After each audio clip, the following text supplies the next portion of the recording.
Water signs, tignan po natin kung ano yung mensahe para sa iyo ngayong araw. Keep in mind po na ito ay general reading lamang.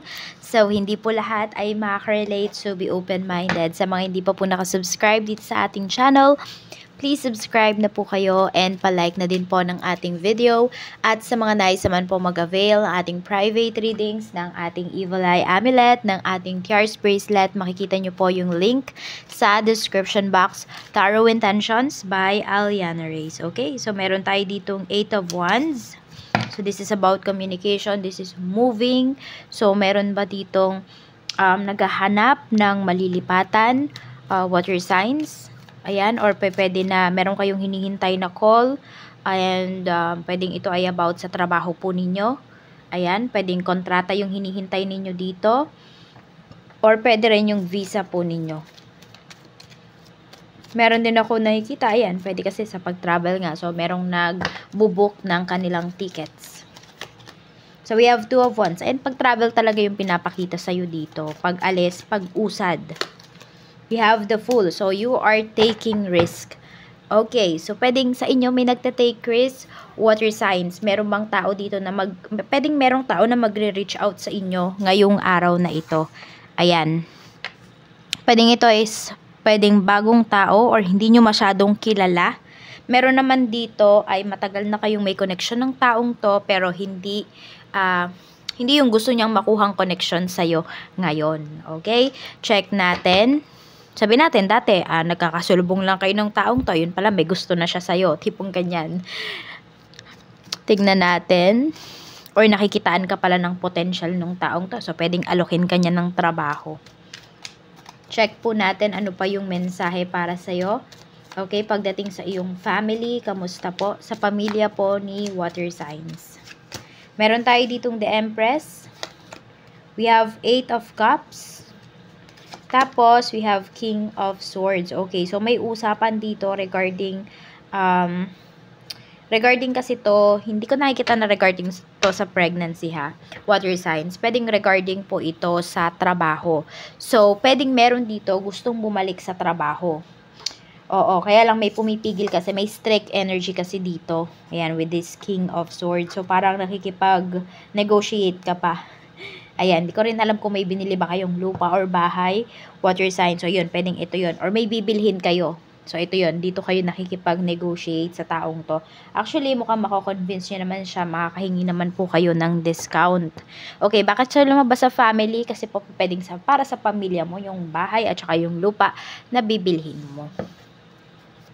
Tignan natin. Okay, meron naman dito kasi pwedeng lalayo. Okay, so pwedeng dati dyan lang kayo nagtatrabaho sa city ninyo or sa municipality ninyo. Ngayon, lalayo na kayo. So, kaya pwedeng may strict energy dito kasi ayaw ka talaga niyang payagan. Diba may pag-travel nga tayo dito. So, yung ba naman pwedeng sa ibang bansa yan. Or ibang province. Basta mas malayuan siya. Check natin sa mga friends mo, kamusta? We have the High Priestess. Meron tayong Page of Pentacles. Meron tayong 6 of Cups. Okay, pag may nakakaalala sa'yo, or pag may nag-iisip talaga sa'yo, water signs, napapaginipan mo yung tao na yon. Or sabihin natin, kunwari ngayon, napaginipan mo yung isang tao, bukas or pagkagising mo, may message na yan sa'yo or kukontak na yan sa'yo. Baka meron siyang kailangan. Okay, oo. Hindi naman sa naiisip ka lang nito pag meron siyang kailangan sa'yo or may problema siya. Basta, ewan ko ba, basta napipick up mo ka agad kapag may mga tao dito na gustong makipag-communicate sa'yo. We have Ace of Wands. Ayan na may kukontak nga sa'yo dito. Baka hindi lang contact, hindi lang mag-reach out sa'yo yung taong to. Kung hindi pa kapuntahan ka pa sa bahay. Oo. Tingnan natin. Spirit guide, ano pa po yung mensahe natin? Okay, pwede pala na may kaibigan ka dito. Hindi ko alam kung nagkaroon ka ng ex na naging kaibigan mo. So, ayan, wala naman akong nakikita dito na, actually, hindi, wala akong nakikita. Actually, meron pa yung gusto sa'yo, yung tao na yan. Kaya pwedeng, ayan, may magbabalik dito sa life mo. Pero pwedeng as friends na lang kayo, or pwedeng, yun, siya yun. Pwede, yung nakikita nating energy dito kanina. Pero sabi ko, di ba bagong tao siya? So, siguro, nagbago na siya. Hindi bagong tao kung hindi nagbago na yung tao na yon. Oo, madami na sigurong nag-improve sa life niya or sa kanya mismong sarili.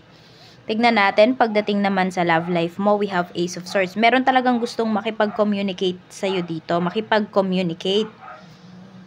We have Queen of Pentacles. Kaya lang naiilang yung taong to na makipag-communicate sa'yo.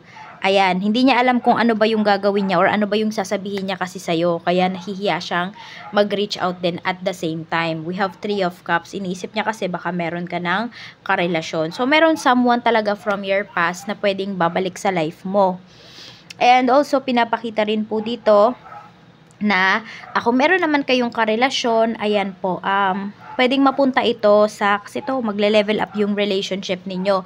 Tapos ito, marriage pa to. So, pwedeng mapunta yan sa marriage. Alam mo yung desidido na talaga yung person mo na ikaw yung iharap niya sa dambana. Ganyan. Oo. Sigurado na po siya. Kasi nung nakaraan, pwede nagkakaroon pa siya ng confusion with this, the moon. Pero ngayon, ayan, sigurado na po yung person mo.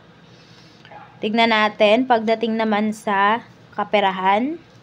Okay, so mas magsasucceed talaga yung iba sa inyo pag nagpunta kayo ng ibang lugar, ng ibang bansa. Nakikita nyo?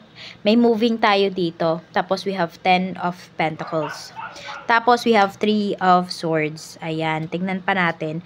We have Knight of Swords. Medyo maghinay-hinay daw kayo sa paggastos. Yun yung sinasabi sa inyo dito. Kung may pupuntahan din kayo, tapos kayo lang yung gagastos, pag-isipan nyo daw pong mabuti. Kunwari, sagot nyo yung, meron kayong sinagot. Or meron kayong pupuntahan. Tapos, hindi mo alam na ikaw pala yung gagastos sa lahat. So, pag-isipan po ninyo kung ano man tong pupuntahan ninyo. Kasi yun nga, baka mapagastos po kayo nang wala sa oras. Baka sagutin mo yan lahat. Siguro, kung magdadala ka lang ng pera yung ano lang, yung meron ka lang konting pasobra. Wag sobra-sobra. Kasi baka hindi ka makatanggi dito. Yun yung pinapakita. So, okay ba yung pera mo? Okay po yung pera mo. Kaya lang, marami kasi dito na sabihin natin na pwedeng makasira doon sa maganda mong kita, sa maganda mong hawak na pera. Kaya mag-iingat ka sa mga decision mo dito. Kailangan marunong kang tumanggi, wag kang oo ng oo. Check natin, pagdating sa trabaho, we have Wheel of Fortune. Meron tayo ditong Knight of Pentacles. Meron ba kayong pinupursu dito na company or trabaho? Kasi po parang hindi talaga kayo para dito. Kung nakikita ninyo or nararamdaman ninyo na may delay, pwedeng yun nga, yun na yung sign. We have Temperance. So, maghanap pa daw po kayo ng iba nyo pang maa-applyan. Okay? Kung meron naman dito, nasa, ano na kayo, nasa inyong, nasa current job na kayo, kailangan nyo lang dito is maging practical. Huwag kayo maging masyadong, alam mo yon, yung tutok na tutok kayo sa trabaho po ninyo. Yung tipong akala nyo hindi kayo kayang palitan. Yung tipong ganun, huwag kayo masyadong hardworking. Maging smart worker daw po kayo. Yun yung sinasabi sa'yo dito. Tapos balance mo lang talaga yung personal life mo at saka yung career mo. Huwag mo nang dalhin yung trabaho mo sa bahay. Ayan yung sinasabi. Ayan yung advice po sa'yo ni Universe. Kasi kung nadadala mo pa sa bahay yung trabaho mo, pag-isipan mo kung dapat ka pa bang magstay dyan. Kasi parang, wala ka ng buhay, puro trabaho na lang ba? Sa negosyo naman, we have 7 of Swords. Mag-ingat po kayo dito. Parang may nang mamaliit sa inyo dito, water signs, pagdating sa pagnenegosyo po ninyo. Meron dito, minamaliit po talaga kayo. Parang, meron din dito nag-i-evil eye po sa inyo. 8 of Swords, wag daw kayo magbulag-bulagan. Kilala nyo yung tao na yan. We have the Chariot. Ayaw talaga niya na mag-succeed ka pagdating dito sa iyong negosyo. Okay, we have Page of Wands. Meron ka talagang, sabihin natin, may cake ka talaga pagdating sa pagnenegosyo. Kaya lang kasi yung iba sa inyo masyado kayong maawain, mabait yung iba sa inyo. So, yun lang siguro yung kailangan ninyong baguhin para dito sa inyong negosyo. Pero overall po, maganda. At yun nga lang, maganda yung pag magtutuon talaga kayo ng pansin sa negosyo ninyo. Ayan. Kailangan lang din may mga fresh ideas po kayo, may mga bago kayong pakulo pagdating dito sa inyong negosyo. Tingnan natin kung ano pa yung mensahe para sa'yo. Mensahe pa po natin, Spirit Guide, for water signs, Cancer, Pisces, and Scorpio. We have Cold, Soul Gifts, and Training. It's time to step up. Ayan po. So, humakbang ka na. Okay. Some of you, pwede pong na-activate na yung mga gifts ninyo. Kakapanood ninyo ng mga tarot readings. Meron dyan, meron kayong napapaginipan. As in, ulit-ulit yung napapaginipan ninyo. Magpa-dream interpretation na kayo.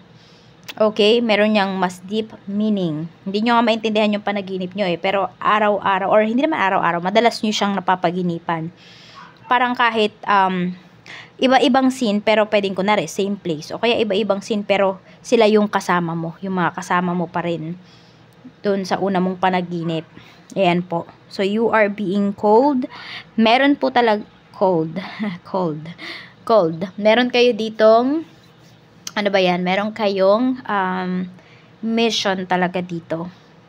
Hindi lang sa life ninyo, even sa life ng ibang tao. May magagawa talaga po kayo. May maitutulong kayo dito. Pero kailangan muna, makilala nyo muna yung inyong sarili. Check natin. Ano pa ang iyong mga lucky numbers. Okay? So, we have number 12. Meron po tayo ditong number 50, 35, 31, 11, and 26. Yan po yung iyong mga lucky numbers, water signs. Maraming salamat po sa walang sawang pagsuporta ninyo dito sa aking channel. Mag-iingat po kayo always and more blessings to come.